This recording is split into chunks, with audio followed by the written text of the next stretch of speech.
ओम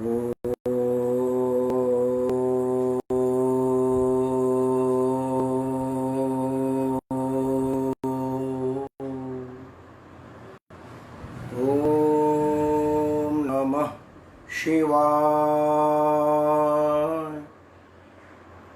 ओम नमः शिवाय। ओम नमः शिवाय। ओम नमः शिवाय। ओम नमः शिवाय। ओम नमः शिवाय। ओम नमः शिवाय। भागवते वासुदेवाय नमः। श्रावण मास के इस पवित्र मौसम में, इस पवित्र महीने में भगवान भोलेनाथ का आशीर्वाद आप और आपके समस्त परिवारजनों पर बना रहे। भगवान भोलेनाथ से यही दुआ करते हैं। मैं राकेश परमार आप सबको सादर प्रणाम। जय श्री राम। बम बम भोले। मित्रों, आज बात की शुरुआत करने की इच्छा तो इस बात पर थी कि बिहार का, मैं पूर्वांचल का रहने वाला हूँ, बात बिहार की ही होगी, लेकिन उसके पहले एक जरूरी सूचना दे दूँ आपको। मित्रों, कोरोना अभी अपने पूरे स्वभाव पे है, गया नहीं है। कोरोना का मार वही है जिसकी हमारे सरकारों ने हमको ताकीद किया था, हमको समझाया था कि आप कोरोना से बचिए, कोरोना से डरिए। आप कोरोना से डरिए। कोरोना अपने उसी घातक क्षमता में है, आपको घात पहुंचाने की अपनी उसी स्थिति पर है। अभी भी दुनिया के किसी भी डॉक्टर ने, लैब ने उसके नष्ट करने की कोई दवा नहीं ढूंढा है, कोई टीका नहीं ढूंढा है। अब तक जो प्रमाणित इलाज है वो ये है कि बचाव ही उपाय है। कोरोना से डरिए, कोरोना से बचिए, और अगर बहुत जरूरी ना हो तो घर से बाहर ना निकलिए। कई लोग ये देखने के लिए निकल रहे हैं कि देखो जरा बाहर सीन क्या है, और जा करके संक्रमित हो रहे हैं या संक्रमण का खतरा लेके आ रहे हैं।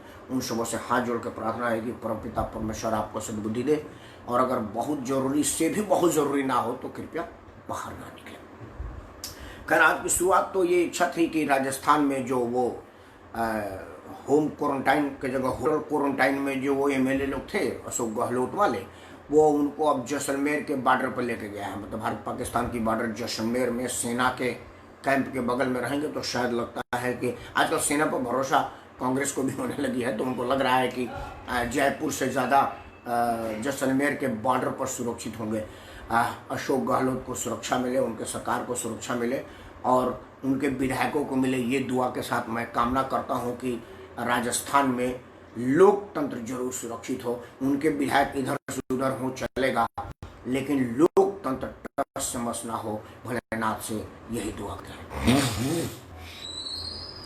मित्रों, आज पूर्वांचल होने के नाते चूंकि दिन भर समाचार पर भी आज सुशांत सुशांत सुशांत था, वो सुशांत जो सबको अशांत कर करके खुद ही शांत हो गया। सिलसिलेवार तरीके से जो पब्लिक डोमेन में आए हैं, डे 1 से 14 तारीख से लेकर के और 25 तारीख, देखिए 2 फेस है सुशांत का।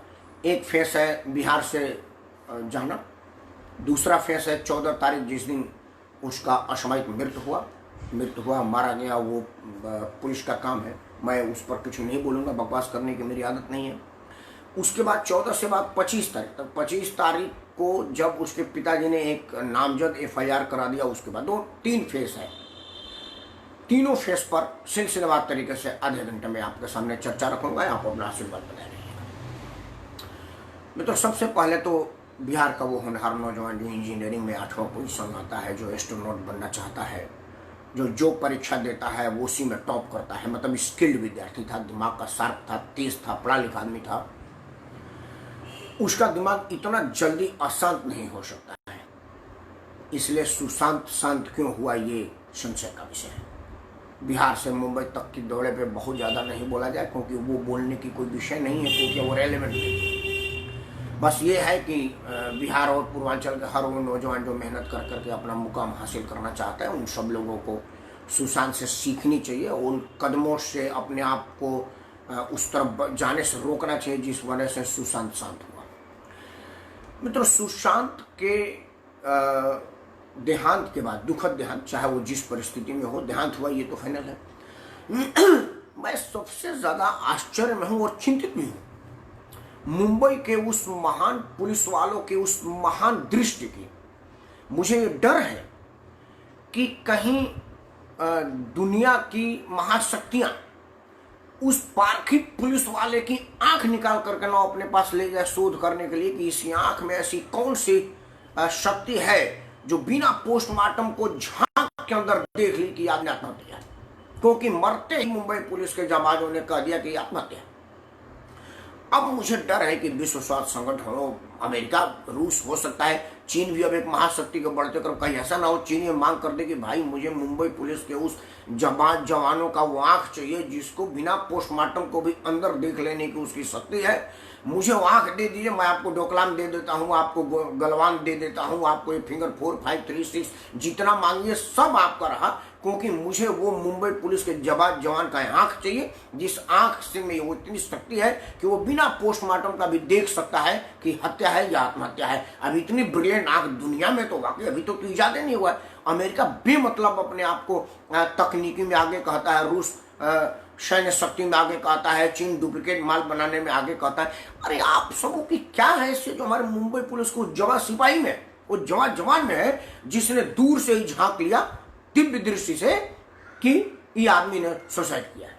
वाह, धन्यवाद मुंबई पुलिस। आमची मुंबई, आमचा मुंबई, माझ्या आधी सटकले, बाद में बोलेंगे। खैर, मुंबई पुलिस डे 1 से कुछ अलग कर रही है। मुंबई पुलिस की स्थिति वही है कि अंगूठी जहां गिरी है वहां के बजाय वो पूरी समुद्र छान रही है, गोताखोर लगवा दी है। आप लोगों को बता रहे हैं कि देखिए रोज सैकड़ों गोताखोर समुद्र में छलांग लगा रहे हैं और आप देखिए सुशांत के देहांत पर हम कितने चिंतित हैं और वो उस जगह पर नहीं जा रहे जहां वाकई में अंगूठी गिरा हुआ है। मुंबई पुलिस के हाल उस बंदरों की टोली जैसा है। मैं क्षमा चाहूंगा, मैं मुंबई के जवान पुलिस वाले को बंदर नहीं कर रहा हूं, मैं एग्जाम्पल में दे रहा हूं। हुआ क्या कि एक बार एक बकरी का बच्चा मेमना एक शेर उठा के ले गया। बकरी बड़ा चिंतित हुई, वो बंदरों के सरदार के पास गई, महाराज हमारा बच्चा शेर उठा के ले गया है, कृपया उसको लेके आइए, बचाइए। बोला जी रुक जाओ। तो सारे बंदरों को इकट्ठा किया और पेड़ पर इस डाल से उस डाल, इस डाल से उस डाल, रात दिन भर करते रहे। शाम को बकरी पूछे मेरे बच्चे के विषय में कुछ पता चला? बोला बहना जब से तुमने मुझे मामला सौंपा है कोई एक आदमी 1 सेकंड के लिए भी चैन से बैठा है? हमारे मेहनत करने में कोई कमी हो तो बताओ। जब से तुमने कहा हम में से कोई भी आदमी आराम किया हो तो बताओ। हराम है आराम, हम तब से दौड़ लगा रहे हैं, मामले की जांच चल रही है, जैसी होगा पता लगा लेंगे। मुंबई पुलिस उसी तरह से एक डाल से उस डाल जा रही है, वो उस डाल पर नहीं जा रही है जहां सुशांत का कातिल बैठा है। अब उस तकनीकी पहलू पर बात करें। एक घोर आश्चर्य हुआ, मुझे पता नहीं है आज तक के व्यापार में कर रहा हूं, मैं आज तक चैनल पर देखा, आज तक मैं बिहार कवर करने वाले श्री सुजीत कुमार झा बहुत पुराने पत्रकार हैं, वो हल्की रिपोर्टिंग नहीं कर सकते। मैं सुजीत जी को जानता हूं बहुत पहले से, मेरे ख्याल से जो पुराने पत्रकारों में है वो सुजीत जी उसमें से एक है। सुजीत कुमार झा उस कमरे में गए जहां पर सुशांत रहते थे। एक बड़ा आश्चर्य की बात है कि एक विषय होता है सब्जेक्ट। जब कोई ऑकरेंस कहीं होता है ना तो सबूत के जांच के लिए उस जगह को सील कर दी जाती है। वो फ्लैट था, वहां पत्रकार घूम रहा है, अगर मीडिया वाला पत्रकार गया होगा तो फिर वहां पर सबूत रहा क्या? मकान मालिक को तो कोई परेशानी हुई नहीं, वो तो साल भर का किराया ले चुका था। आखिर वो फ्लैट्स क्यों खुले, क्यों वहां पर लोगों को जाने की छूट दी गई, ये समझ में नहीं पड़ी। मैं थोड़ी बहुत कानून जानने वाला आदमी बड़ा शौक रह गया कि वो फ्लैट एक पत्रकार के लिए खोला गया, मतलब पत्रकार के लिए और भी खोला गया ना। कोई आज तक वाला तो रिपोर्टिंग करके दिखाया वहां पर कि ये है सुजीत कुमार झा उस कमरे में गए जहां पर वो हैंग किया था, वो नीचे गए, मतलब पूरे चलकदमी कर रहे। मैं कमरा में और दिख रहा था जो बता उतर रहा था कि सुशांत कौन खाना कमर। उसके बाद सुजीत कुमार झा बताए रिपोर्ट में, उनका कैमरा भी दिखा रहा था कि अब कमरा खाली हो गया, इसमें का सामान तो सब हटा दी गई है, अब यहाँ कुछ रहा नहीं, बट ये किचन था, ये डाइनिंग था। एक चीज सुजीत कुमार झा के रिपोर्टिंग में मैं पकड़ा, हालांकि सुजीत कुमार झा साफ नहीं, उन्होंने बोला कि ये कमरा है और ये पंखा है, लंबाई बहुत कम है। मतलब वो उनको ऐसा लगा कि वो इतनी लंबाई नहीं कि एक आदमी वहां से हैंग कर सकता, मतलब लटक सकता है, लटकने की कोई चांस उनको दिखी नहीं। मैं भी डे 1 से कह रहा हूं कि आखिर ऐसा कौन सा कुर्ता किस कंपनी का है। मेरे ख्याल से उस फैब्रिक वालों को तो विज्ञापन में इस्तेमाल करना चाहिए कि ये मजबूती देखिए, 75-80 किलो का आदमी इसी कुर्ते पहन कर गया था। वो कौन से ब्रांड का कुर्ता था जो 80 किलो करीब करीब सुशांत होंगे, क्योंकि 70-75 किलो हम आदमी हैं तो मैं उनसे इतना छोटा हूँ। सुशांत मेरे से लंबा कद का था। वो आदमी ठीक ठाक पर्सनालिटी, जिम जाने वाला, मजबूत कद काठी वाला, करीब करीब 75-80 किलो का तरह होगा। वो 75-80 किलो की कौन सी ऐसी कुर्ता थी जो लटक गई। हम लोगों को कुर्ता ऐसे खींचने में फट जाती है। मैं अपना एक पुराना कुर्ता जो मेरे से थोड़ा छोटा हो गया था, मैं उसको पकड़ करके खींचने का प्रयास किया, वो चर से बीच से फट गया। वो कौन सा ब्रांड का कप कुर्ता था जो एक 70-72 वाला आदमी का हैंग लोड लटकाया। 7 बजे भोर में लास्ट सीन देखा गया और उसके बाद से 12-1 बजे जब तक बोली गई थी तब तक वो आदमी लटका रहा और कुर्ता फटा नहीं। दूसरी वो लंबाई। तीसरा था कि वो पंखे से लटका कैसे। कमरे में स्टूल थी नहीं। आमतौर पर हम लोग जो सिनेमा में फांसी देखते हैं, क्योंकि असल जीवन में हमने कभी फांसी देखा नहीं और ईश्वर ना करे कि मैं कभी देखने को मिले। जो हम लोगों ने फांसी देखा वो देखते हुए स्टूल पर चढ़ता है, फंदा लगाता है और स्टूल को लात मार देता है, उसके बाद हैंग कर जाता है। तो ऐसा तो खाई नहीं। तो क्या वो जैकी चंद से जमीन से उड़कर टक से ऊपर चढ़ा और फट से लटक गया? रजनीकांत से पूछा था क्या? सुशांत कभी रजनीकांत से सिनेमा में काम किया था क्या कि वो नीचे से फंदा बनाया और फेंका पंखे में और फटाक से लटक गया? ये मुंबई पुलिस इसका कोई जवाब नहीं दे पा रही। ये सब जो चीजें जो आपको बता रही है कि दाल में काला नहीं है, पूरा दाल ही जल गया है। तो लटका कैसे मुंबई पुलिस ने नहीं बता रही। मुंबई पुलिस ने पहले ही बता दिया कि सुसाइड हो गया। भैया बात खत्म। कहां से सुसाइड, वो कैसे लटका ये कोई पूछेगा तब ना। कैसे पूछेगा, कैसे पूछेगा? वहां का मुख्यमंत्री को तो मुख्यमंत्री बने रहने की जल्दी है।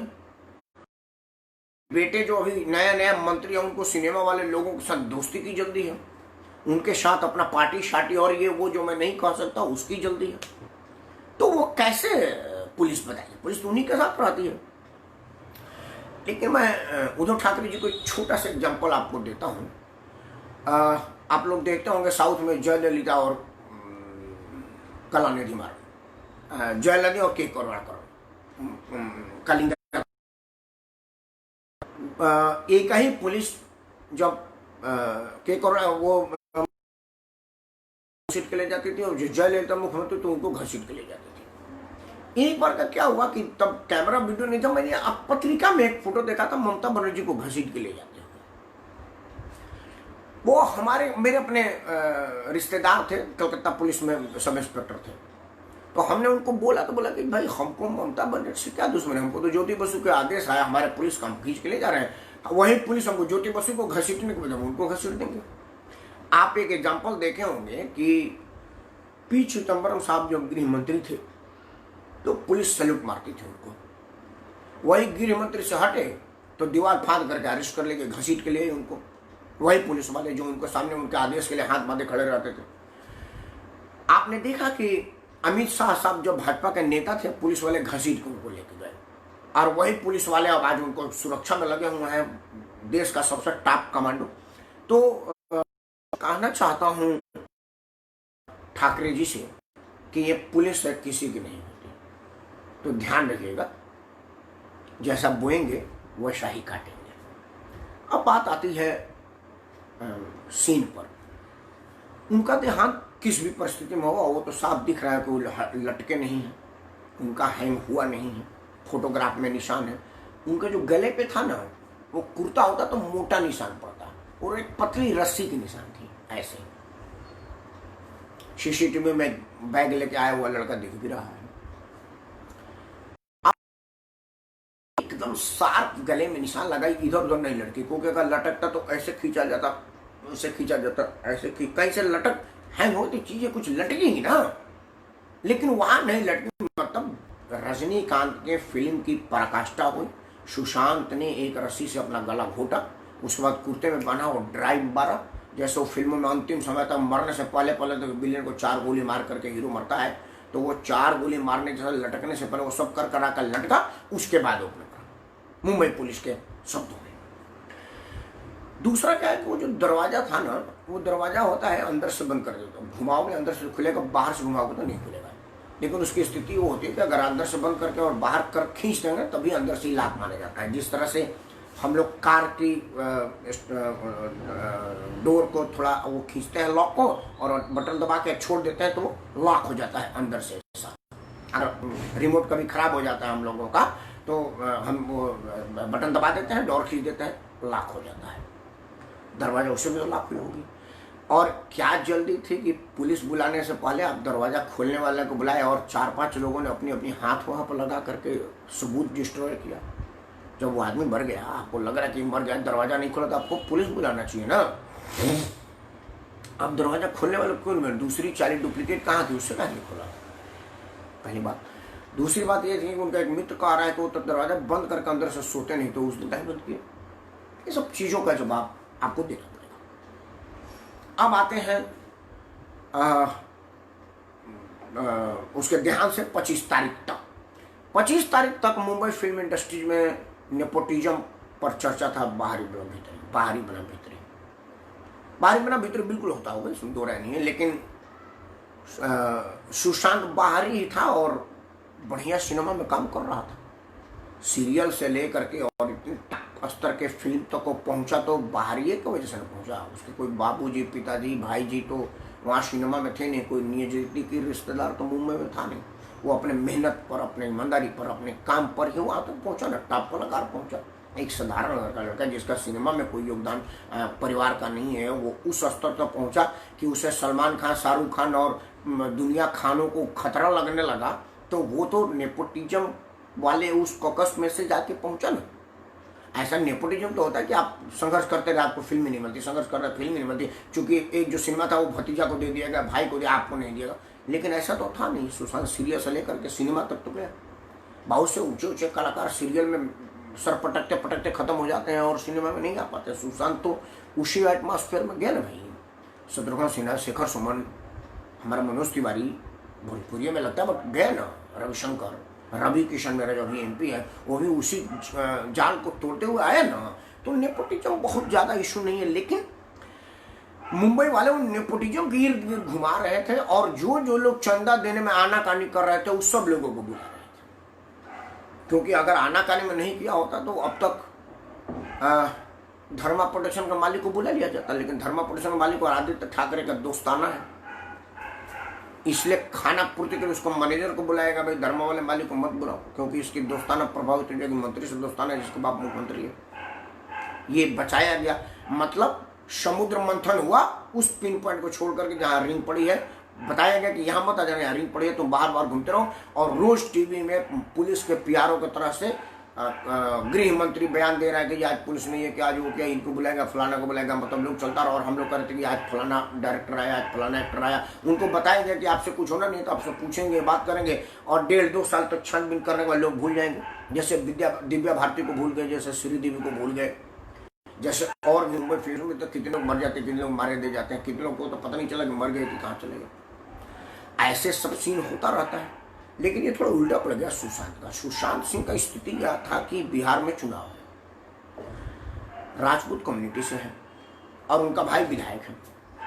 ये थोड़ा 2-3 चीज उल्टा पड़ गया और चुनाव के लिए अब सब के सब उस पर हंगामा मचाने लगे। अगर ये चुनाव नहीं होता तो सुशांत जैसे लोग मरते, राजनीतिक लोगों को क्या फायदा। ये जितने CBI की मांग करने वाले लोग हैं, इनमें से किसी को सुशांत से कोई मतलब नहीं। वो तो अपनी रोटी सेक रहे हैं कि मैं आगे आया। उनको तो अपने आगे दिखाना है। मैं बड़ा क्लियर स्पष्ट करना चाहता हूँ। लेकिन वो जो नीरज उनके भाई हैं, वो चुनाव के लिए नहीं कर रहा, उनका अपना भाई मरा भाई, और वो जीते हुए MLA हैं, जनप्रतिनिधि है, भाजपा की सरकार है, केंद्र में भी और दिल्ली में भी और बिहार में भी। तो उसका चिट्ठी का तो महत्व है, चुनाव जनप्रतिनिधि है, वो लिख रहा है। अब उनको तब तक वो इंतजार के कुछ देख लेते हैं। महाराष्ट्र पुलिस को लगा कि अब ये कुछ होगा नहीं तो अपना घुमाती रहे।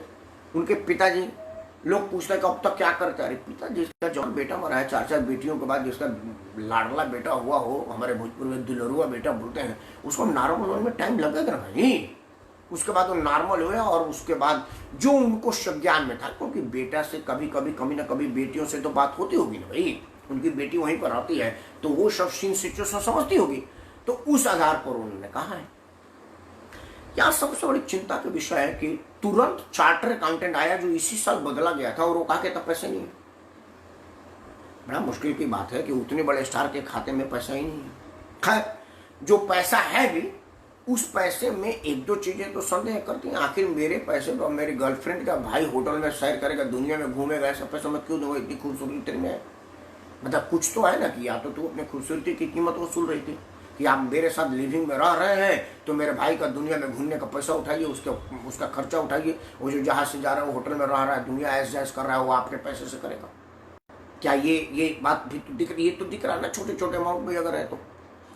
दूसरे में ऐसे सुशांत के घर में भाई बहन माता पिता, उनके पिताजी थे डायरेक्टर बनने के लिए, तेरा ही भाई था। ये 2-3 चीजें तो आपको बतानी ही पड़ेगी ना। ये सब चीजें, जो चीजें सफाई देना पड़ेगा। आज वाई बोली सत्य में वो जीते, बिल्कुल सत्य में वो जयते, सत्य का ही जीत होगा, चिंता ना करो। कितना हूँ महाराष्ट्र सरकार में तेरे जाने वाले, तेरे को खुश करने वाले, तेरे से खुश होने वाले, तेरे से प्रभावित होने वाले, तेरी प्रभाव चाहने वाले, तेरे साथ चाहने वाले जाएंगे, होगा नहीं, क्योंकि मामला आगे बढ़ चुका है। और जब अंत में उद्धव ठाकरे को लगेगा कि हमारी राजनीति डैमेज हो रही है, तुझे अरे राजनीति में तो कैसे कोसों की कुरानी होगी, तू क्या चीजें, तेरी का औकात है। तो जितने दिन तक तेरे प्रभाव में लोग रह रहे हैं, जैसे उनको लगेगा कि अब हमारी राजनीतिक प्रभावित होने लगे, मुझसे राजनीतिक क्षति हो रहा है, फिर एक लड़की कहाँ 1 मिनट लगेगा तेरे को अंदर जाने में। ईडी उडी ने अपना काम शुरू कर दिया है, जो केंद्रीय एजेंसियां हैं वो उद्धव ठाकरे के प्रभाव में नहीं आएंगी, ईडी भी अरेस्ट कर सकती है। और एक बार तो अरेस्ट होकर अंदर आई तो आसाराम बापू एक ही बार में गए, अब तक बाहर नहीं आया, उनका एक एक केस खुलता जा रहा है, खुलता जा रहा है। तो एक बार तू जहाँ कानून के अंटी के नीचे आई ना, फिर तुझे समझ में आ जाएगा। वो सब भाई को ऐश कराती रही, बाप को डायरेक्टर बनाती रही, माँ को घुमाती रही, खुद नाचती नचाती रही, वो सब समझ में आ जाएगा। मैं इल्जाम नहीं लगा रहा हूँ, एक लड़की है, उस पर इतनी बड़ी इल्जाम लगाने की मेरी हैसियत नहीं है और मैं चाहता भी नहीं उस पर इल्जाम लगाऊँ, लेकिन संदेह की बात तो है, इस विषय पर स्पष्टीकरण होना चाहिए। इस विषय पर तो लोगों को जागरूक होना चाहिए, लोगों को जानना चाहिए कि असल में हुआ क्या है। अब आता है मुंबई पुलिस, जो बार बार एक उठ रहा है कि मुंबई पुलिस कर क्या रही है। एक सिंपल कटसी होती है मुंबई पुलिस की।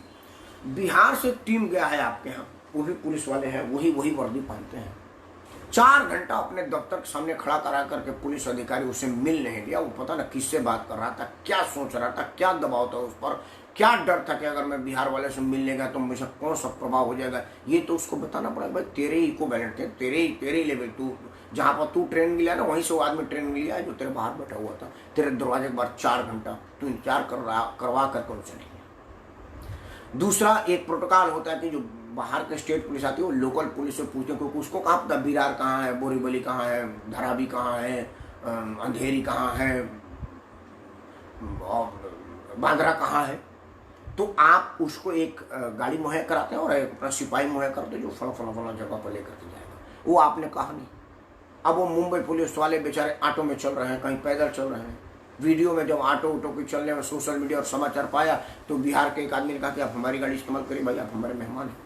अब उस पर आपको दिक्कत आ गई कि सरकारी गाड़ी का ये मंत्री बोल रहा है, मतलब कितनी शर्म है उस मंत्री को। वो मंत्री अपने सिविल कमिश्नर को नहीं बोला कि इधर भाई मेहमान पुलिस आई हुई है, वो पैदल चले, तेरे गाड़ी कहाँ है, स्कोर कहाँ है, एक्शन क्यों न ले, why not action should be taken against क्यों। इसके जगह वो कह रहा है कि ये बहुत गलत बात है, निजी गाड़ी में नहीं चलना चाहिए। अबे तो तू गाड़ी देगा नहीं, वो चल देगा नहीं तो वो क्या करेगा। वो मुंबई पुलिस वाले क्या करेंगे, वहाँ गेटवे ऑफ इंडिया पर समुद्र दर्शन करके वापस आ जाए। उनको तो अपना काम करना है ना, यहाँ से भेजे गए अपने सरकार के आदेश पर, तो उनको जाना है तो पैदल जाएंगे पूरे मुंबई में, कोई ना कोई साधन तो इस्तेमाल करेंगे। वो ऑटो का इस्तेमाल किया, सार्वजनिक वाहन है, सार्वजनिक है, उन्होंने भाड़ा दिया और ऑटो इस्तेमाल किया। बिहार बाद मुंबई में तो बिहार के बहुत लोग हैं, उनमें से किसी ने कहा कि भाई आप पैदल ना चलिए, आप हमारे यहाँ के हमारे मेहमान हैं, मेरे भाई हैं, आप मेरे गाड़ी में चलिए। इस पर दिक्कत आ रही है। अब यही समझ में आ रहा है कि कुछ ना कुछ जरूर ऐसी चीज है जिसमें लोगों को दिक्कत हो रहा है, लोगों को परेशानी हो रही है। चाहते हैं वो लोग कि इन सब चीजों पर पर्दा पड़े। ऐसा मुझे प्रतीत हो रहा है कि सरकार किसी न किसी को बचाना चाह रही है। एक और आया हुआ है कि एक बड़ी पार्टी हुई थी जिसमें एक बहुत बड़ा नेता जो कि अभी मंत्री भी है और एक बड़ा बाप का बेटा भी है, वो उस रात के रंगीनी में आया था। उस पार्टी की चर्चा जैसी एक चौकीदार हवलदार या स्टाफ ने किया, उसको धमका दिया गया, वो बदल दिया जी नहीं पार्टी नहीं हुई थी। पार्टी हुई थी, उसके बाद नहीं हुई थी, दोनों बातें आ रही है, तो कुछ ना कुछ तो है। इन सब विषयों पर मुंबई पुलिस अपनी साख बचाए, दुनिया के सबसे प्रोफेशनल पुलिस मानी जाती है, उसको तुरंत इन सब चीज़ों के लिए करना चाहिए और पटना पुलिस को फ्री हैंड देना चाहिए विद स्टाफ कि भाई ये मेरी गाड़ी है, ये मेरा ड्राइवर है, ये मेरे लोग हैं जो तुमको जगह जगह घुमाएंगे, आप फ्री हैंड है, जो आपको पूछना चाहिए पूछिए, जांच में हम एक दूसरे के सहयोग करेंगे। पटना पुलिस जांच करेगी कि मुंबई पुलिस जांच करेगी, वो they should be decided by the court. या अगर उनको लगेगा पटना पुलिस को कि जी नहीं ये लोग हमारे चीज़ को एडमिट कर रहे हैं और इससे प्रभावित हैं, तो मुंबई पुलिस को उससे क्या फर्क पड़ता है, पुलिस तो सही की है, दबाव मुक्त होकर करे। ऐसा मुझे लगता नहीं कि दबाव मुक्त होकर करेगी। तो मेरी तो भोलेनाथ से प्रार्थना है कि मुंबई पुलिस को सद्बुद्धि दे और दबाव मुक्त जांच करे, मीडिया ट्रायल का आधार पर ना करे। मीडिया अति कर रही है। आज दिन भर समाचार को और कुछ नहीं था, सुशांत के अलावा सुशांत की पुरानी नई सब गर्लफ्रेंडों का वीडियो दिखा दिया गया और बचपन से लेकर आज तक का फोटो दिखा दिया गया। खैर हम तो अपने मीडिया पर ईश्वर से प्रार्थना करेंगे कि उसको भी सद्बुद्धि दे। एक बात सुशांत पर का ग्रे साइड में, इस पर भी एक बार चर्चा करनी चाहिए। सुशांत के ग्रे साइड पर चर्चा करने से पहले आपको एक छोटा सा उदाहरण देता हूँ। मैं तो दिल्ली के जेएनयू में मैं बहुत बार आया गया। जेएनयू में मैं कई बार तो मुझे लगने लगता था कि मैं इसमें पढ़ता तो नहीं था ना, वहाँ यार दोस्त मित्र कईयों के सहयोग से कुछ मतलब कुछ और कामों से, कुछ मिलने वालों से, मतलब मैं आता जाता रहा हूँ। एक बार का वाकया है कि मैं गंगा ढाबे से एक और ढाबा है जहाँ हम रात को हुआ कि भाई यहाँ पर खाना बना बढ़िया तो भैया आइए ना पनीर टिक्का खाते हैं। तो हम वहाँ जा रहे थे। एक लड़की लड़खड़ाती हुई चाल में, मतवाली चाल जिसको बोलते हैं, और सिगरेट मुंह में डलाए हुए फूंक मारते हुए आ रही थी। वो हमारे साथ जिस लड़के के साथ में जीवन में कहते उसको प्रणाम कहा, भैया नमस्ते।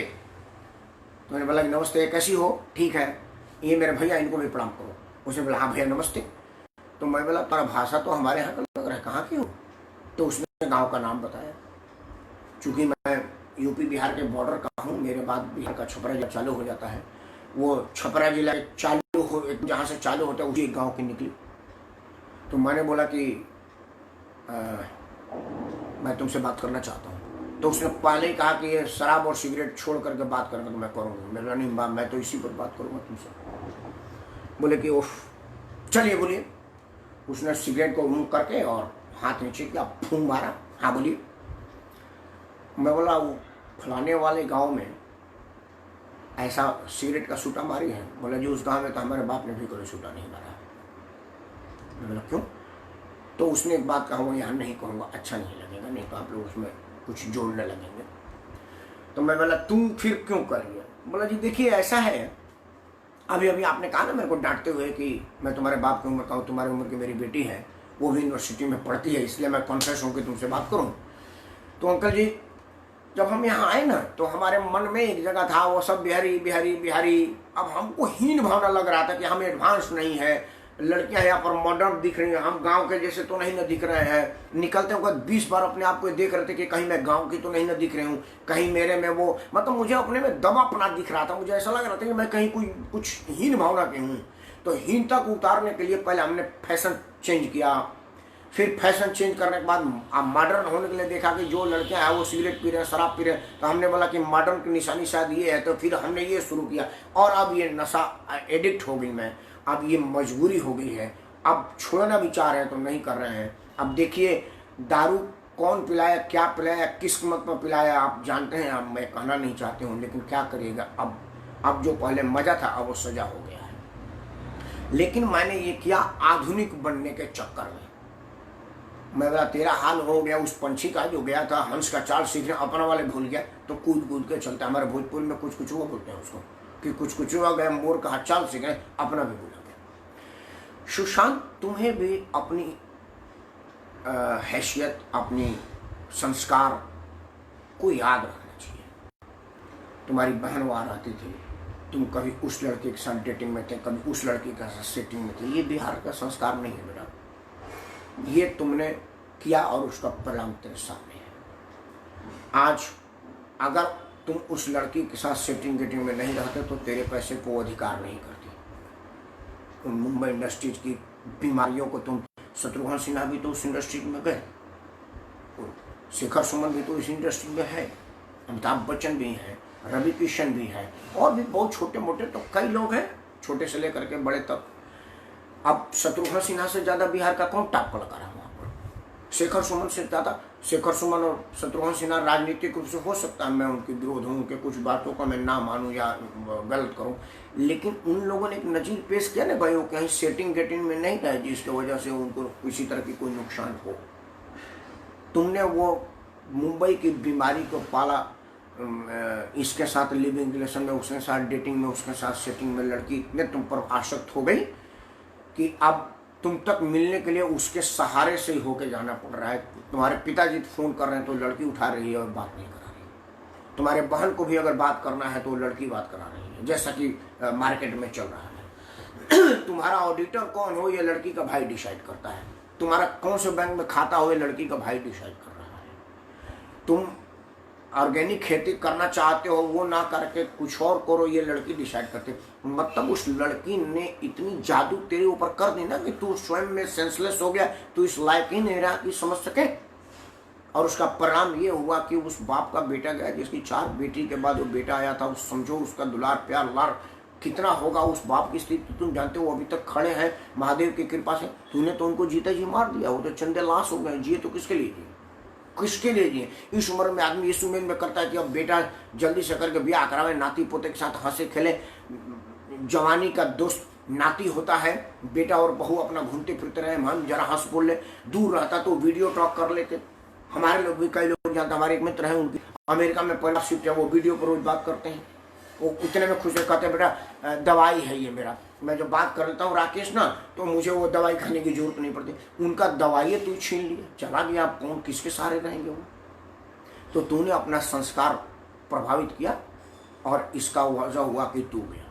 कुछ लोगों को मेरी ये बात बुरी लगेगी, लेकिन इस विषय पर विचार करना चाहिए कि दोषी कौन है।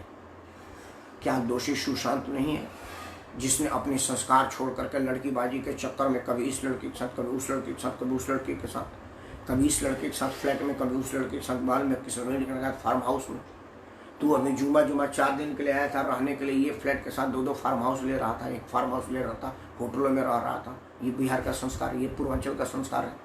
तू जब अपना संस्कार खोया तभी तो तुझे जान खोना पड़ा।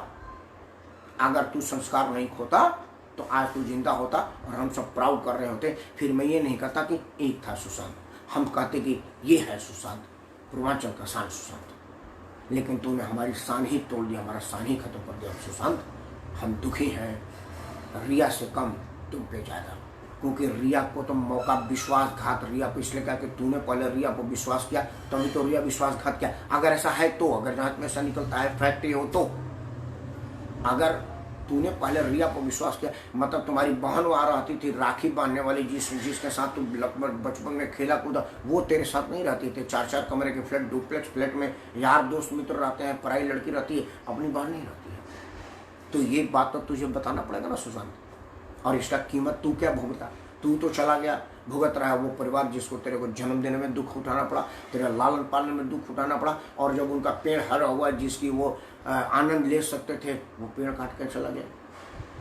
ईश्वर तेरे को शांति प्रदान करे। हम तो ये दुआ करेंगे, बिहार का बेटा था, पूर्वांचल का शान था तू, और हम पूर्वांचल के किसी भी आदमी का नुकसान नहीं सोच सकते। लेकिन आप सब लोग जो जिनके बच्चे हो या जो बच्चे इसको देख सुन रहे हैं या जो कल देखेंगे, उन लोगों को इस विषय पर विचार करना पड़ेगा कि अगर आप अपने संस्कार से समझौता करेंगे तो परिणाम यही होगा जो सुशांत का हुआ था।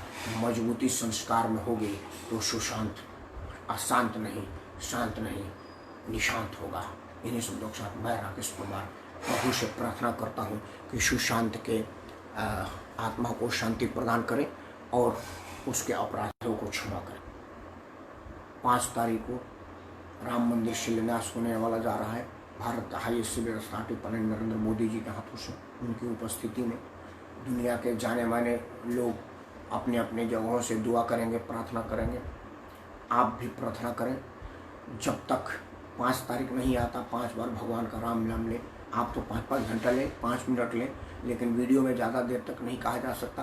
5 बार जरूर लें और 5 तारीख को कम से कम 5 दिया, ज़्यादा दिया की लिमिट नहीं है, ज़रूर जलाएं।